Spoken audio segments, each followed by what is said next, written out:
I want to start by telling you the opposite of what you are expecting from a video with this title. The fish is fine. Sardines are one of the genuinely honest foods left in the grocery store. They are small, they live fast, they die young, and they sit near the bottom of the food chain, which means they accumulate almost nothing.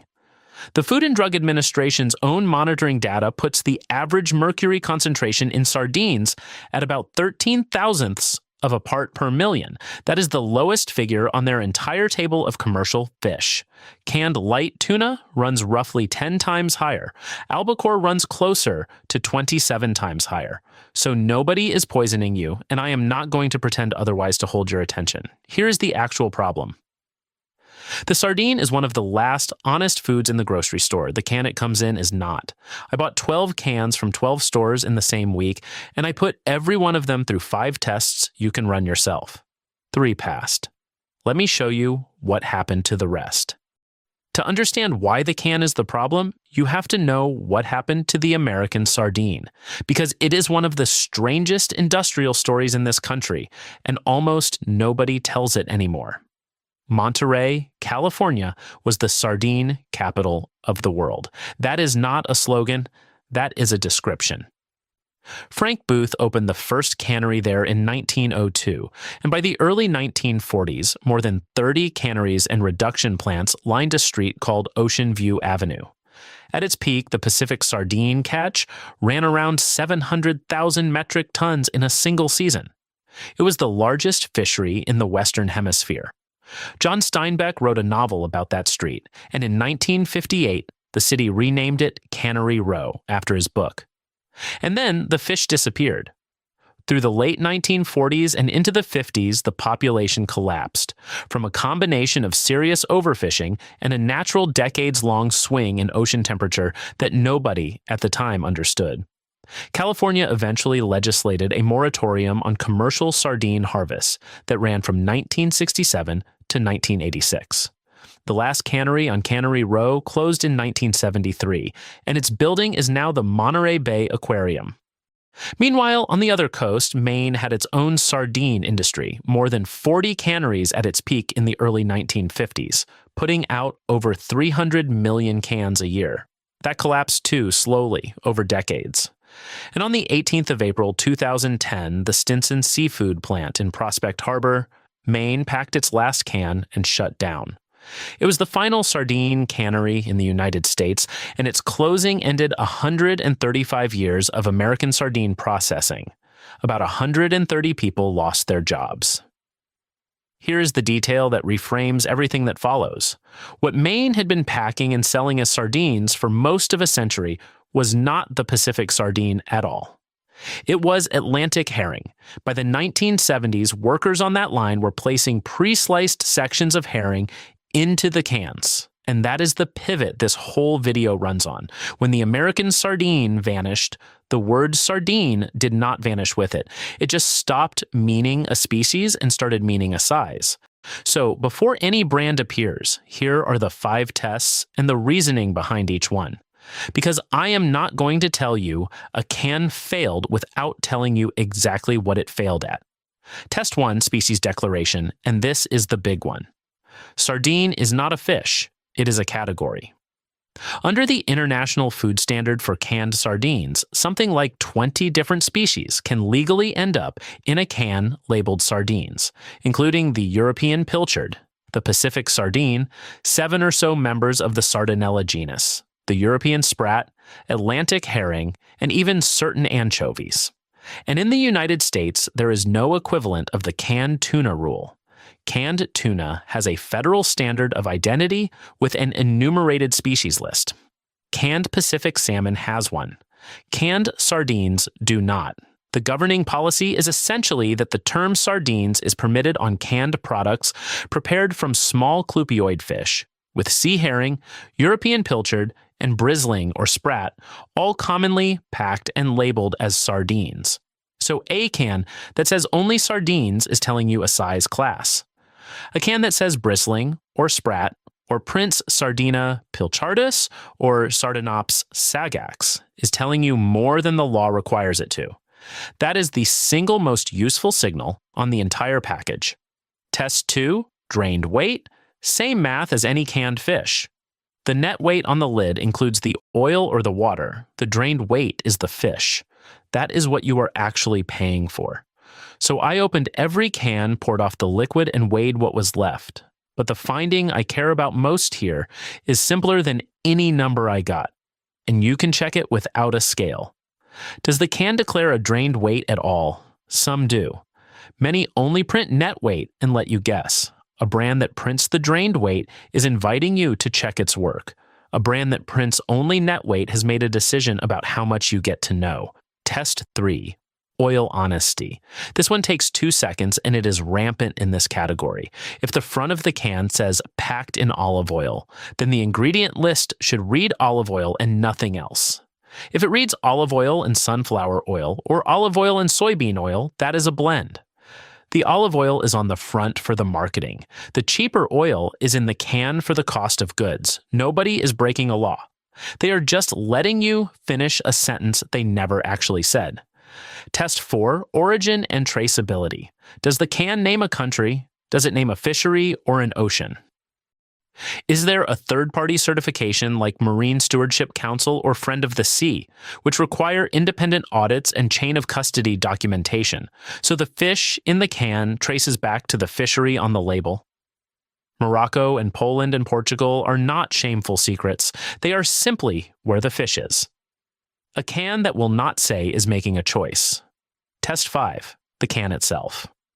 2 things: whether the lining is disclosed as free of bisphenol A, and whether the fish is whole with skin and bones or skinless and boneless.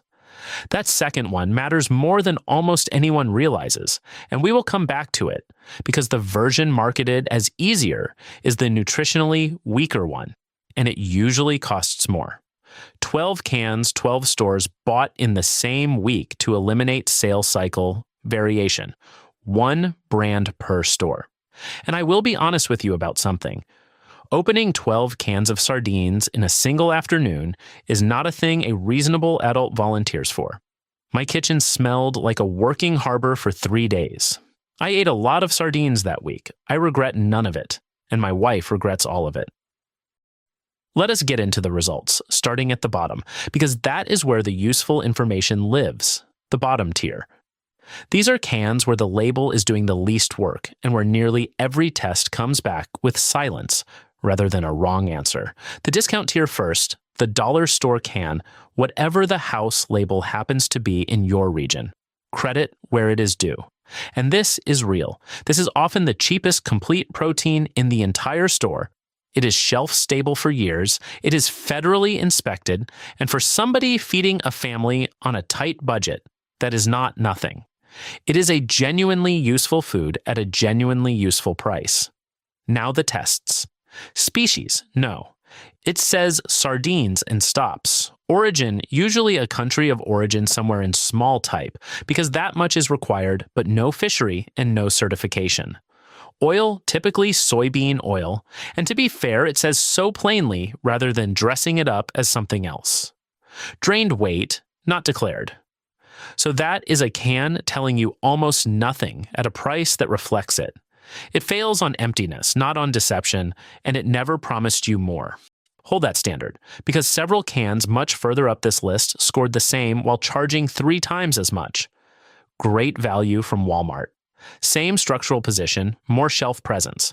Credit first, the price is real, and the availability is real, and Walmart moves an enormous volume of accessible protein into households that need it. But run the 5, and it lands where the discount tier landed. The word sardines with no species behind it.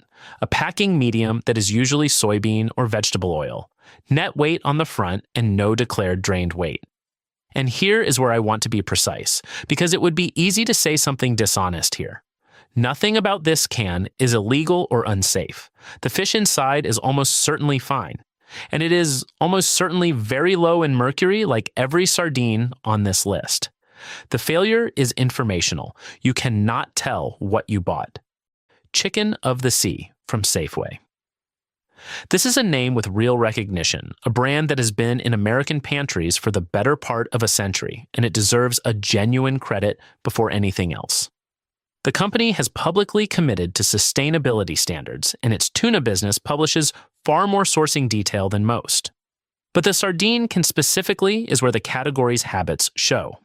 The species declaration is generally absent or generic. The packing media are typically water, soybean oil, or a sauce. And when a can is packed in tomato sauce or mustard sauce, notice what that does to test 2, because now the drained weight question gets genuinely murky. You cannot meaningfully drain a mustard sauce off a fish. The sauce is both the product and the filler, and the label rarely helps you understand the ratio.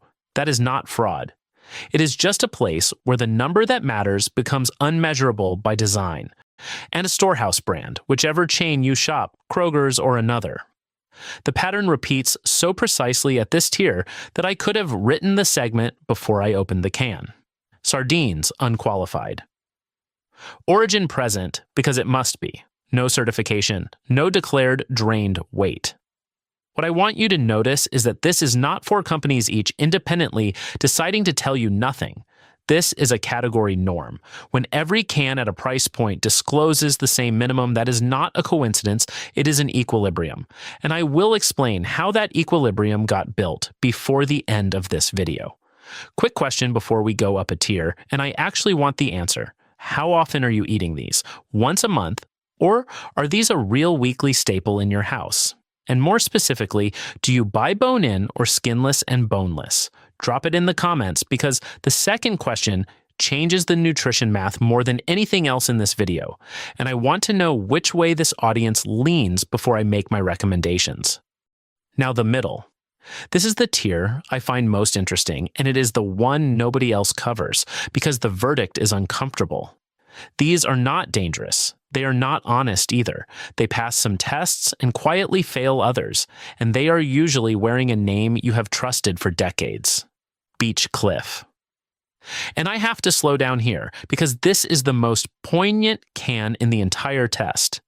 Beach Cliff was packed at Stinson Seafood in Prospect Harbor, Maine. That was the plant I told you about at the top, the last sardine cannery in the United States. There was a 40-foot billboard of a fisherman standing over that parking lot, and locals called him Big Jim, and he was the symbol of this brand. That plant closed in April of 2010. The brand did not. It was owned by Bumblebee at the time, and Bumblebee had come into the Maine sardine business by way of a merger with Connors Brothers, a New Brunswick company that had been buying up and shutting down Maine sardine factories since the 1980s. So here is the honest accounting. The label still carries an American coastal identity that was true for 135 years and stopped being true in 2010. Nobody lied to you. The can does carry a country of origin, as it must, but the equity in that name was built by a cannery that no longer exists, in an industry that no longer exists, and the fish now comes from wherever the fish now comes from. Run the 5 tests and you get a familiar pattern, a generic species declaration, and no declared drained weight on a brand whose entire value is heritage. That is the gap between the name and the product, and it is the definition of a middle-tier verdict. Brunswick, from Publix. Another heritage name, another long history, and here I want to give a specific credit, because specific credits are worth more than general accusations. Brunswick offers a genuinely wide range of packing media and preparations, and its cans are consistently among the easiest to actually find in a normal supermarket, which matters if you are trying to eat this food regularly. Where it lands in the middle is the species question again, and the oil question in the varieties that lead with a premium-sounding medium. If a can leads with olive oil on the front, flip it. Read whether olive oil is the only oil on that ingredient list. That single flip separates the middle tier from the top tier more reliably than anything else in this test. Good and gather from Target. Credit first, and it is a real one. Target's house brand generally prints a clean, legible ingredient panel and does not clutter the front of the package with claims it cannot support, which is more restraint than several brands charging more. But there is no butcher, no fishery, no species, and no declared drained weight. What you are buying is competent, quiet, and anonymous, which again is fine at a low price. It is less fine at a mid-price, and this can is not the cheapest in the store. Northern Catch from Aldi. And here is where I have to be straight with you about the premise of this video. Sardines have much thinner distribution than tuna. Aldi's sardine supply moves around by region and by season, and Costco does not reliably stock canned sardines at all in most warehouses. If you go looking for these two cans specifically because I mentioned them, you may not find them, and that is not the store hiding anything. That is just how a low-volume category works. Where I did find the Aldi can, it performed exactly like the rest of this tier. Good price, adequate fish, minimal disclosure. Aldi's model is a sealed box, no supplier list, and sourcing that can shift regionally while the label stays general enough to survive the change. That is the trade you make for the price, and Aldi has never pretended otherwise. Trader Joe's. The store people trust the most on vibes alone, and I mean that affectionately. Trader Joe's runs almost entirely on private label and famously does not disclose who manufactures its products. For most of the store, that is a charming quirk. For a canned fish, where the entire question is what species came from what water, it is a structural problem. When Trader Joe's does name a species or an origin on a particular sardine product, that is a genuine credit, and you should reward it. When it does not, understand that the curator will not show you the source, and no amount of goodwill toward the store changes what is or is not printed on the tin. And now, the three that passed, count it up. These are not consolation picks. Best option number 3, Wild Planet. This is the transparency beyond requirement pick, and it earns the position on test 1 and test 4, which are the two hardest. Wild Planet names what it is selling rather than hiding behind the category. It identifies wild-caught sourcing and fishery information rather than a bare country of origin, and its sardines are sold whole, skin on and bones in, which is the format that actually delivers what people eat sardines for. Its cans are widely available at Whole Foods and Sprouts, and increasingly in ordinary supermarkets. Now, the honest caveat, because a recommendation without one is an advertisement. It costs meaningfully more than everything in the bottom tier, sometimes double or better.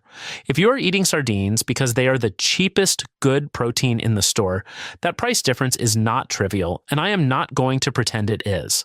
What you are buying with the extra money is not more fish. It is a label that answers questions. Best option number 2, King Oscar, and this is the accessibility pick, which the brief of any honest video like this absolutely requires. Here is why it clears the bar. King Oscar sells bristling sardines, and bristling is a species, not a size. Bristling is the European sprat, Spratus spratus, and the company has been packing them out of Norway since the 1800s. That means test 1 is answered on the front of the tin in a word you can look up. The traditional product is whole fish, skin on, bones in, which passes test 5. The olive oil varieties are widely stocked, and the ingredient panel is where you confirm whether the oil is pure or a blend, so check the specific product you are holding. And you can buy this in an ordinary supermarket at a mid-price, which matters enormously, because a gold standard you cannot reach on a Tuesday does not feed anybody. The honest caveats. Not every product in the range is packed the same way. Some varieties are in blends or sauces rather than single-source oil. And the line has expanded well beyond the original bristling tin. So the brand is not a blanket pass. The specific can is what passes. Read it. Best option number 1, and it is not a brand at all because brands get reformulated and acquired and moved to different packers. And a rule does not. Buy whole sardines, skin on and bones in, packed in olive oil or water, with the species named on the tin. That is the whole thing. And let me explain the bones part, because this is the single most valuable piece of information in this video, and it runs directly against how the category is merchandised.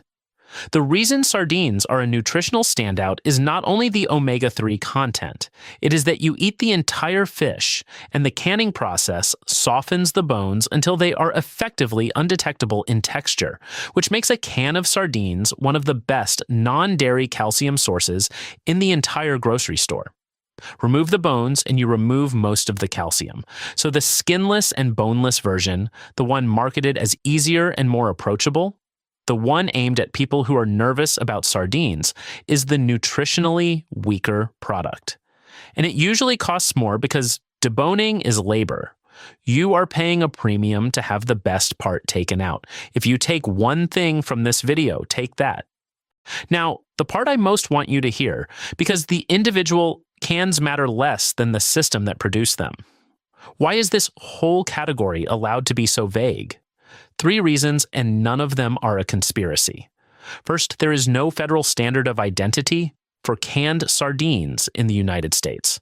There is one for canned tuna. There is one for canned Pacific salmon. Those regulations enumerate which species may be used and dictate how the label must describe them. Sardines never got that treatment. The operative policy is that the term is permitted for canned products made from small clupioid fish, with herring, pilchard, and sprat all commonly packed and sold under the name.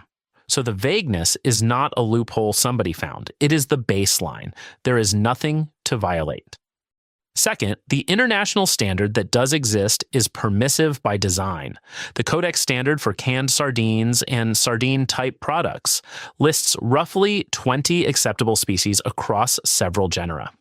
It does require that the packing medium form part of the name of the food, which is a genuinely good rule.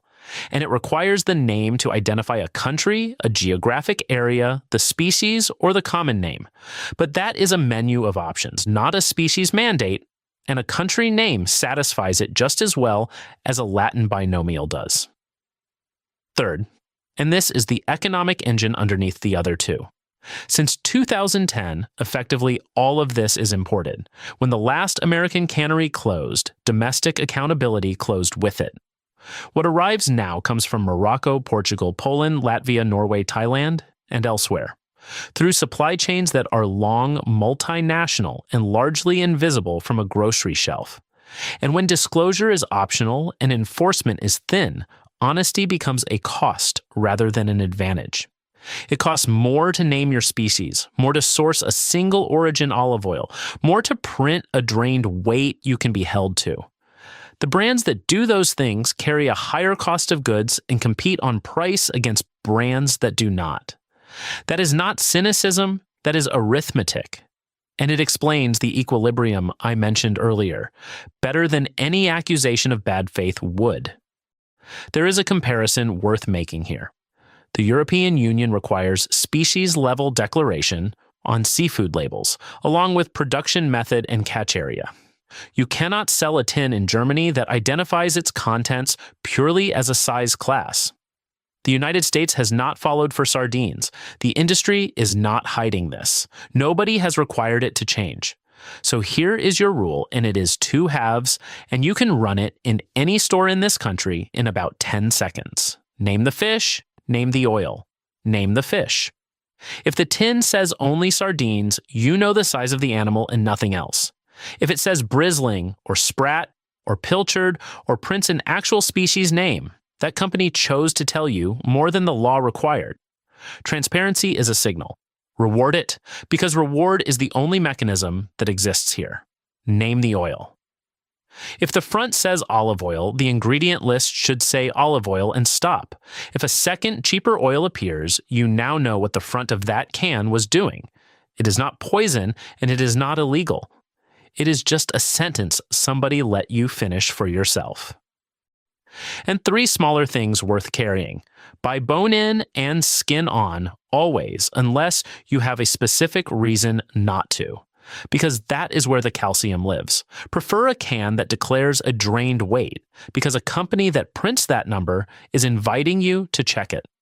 And treat a Marine Stewardship Council or Friend of the Sea mark as a real signal, not a decorative one, because both require independent audit and chain of custody documentation tying the fish in the tin back to a specific fishery. 2 last practical notes. If you have been avoiding sardines because of a bad experience, try them in olive oil rather than in water or sauce first, on toast with lemon and a little black pepper. And buy a smaller fish product like bristling rather than a large pilchard, because the texture is much finer. And if mercury is what has kept you away, let me say the thing I said at the start one more time, because it costs me nothing and it is simply true. Sardines are the lowest mercury fish on the Food and Drug Administration's table. The agency places them in its best choices tier for everyone, including pregnant women and young children. And even the highest individual sardine sample in that federal data set came in at less than a tenth of the action level. This is one of the safest things you can buy at the fish counter. That was never the problem. The problem is that 135 years of American sardine canning ended in a small town in Maine in 2010. The word on the tin came loose from the fish it used to describe, and nobody has been required to reattach it since. The sardine is still one of the last honest foods in this store. The can is where you have to pay attention. Name the fish, name the oil. If this changed how you look at that shelf, share it with somebody who keeps a stack of these in the pantry and has never once turned one over.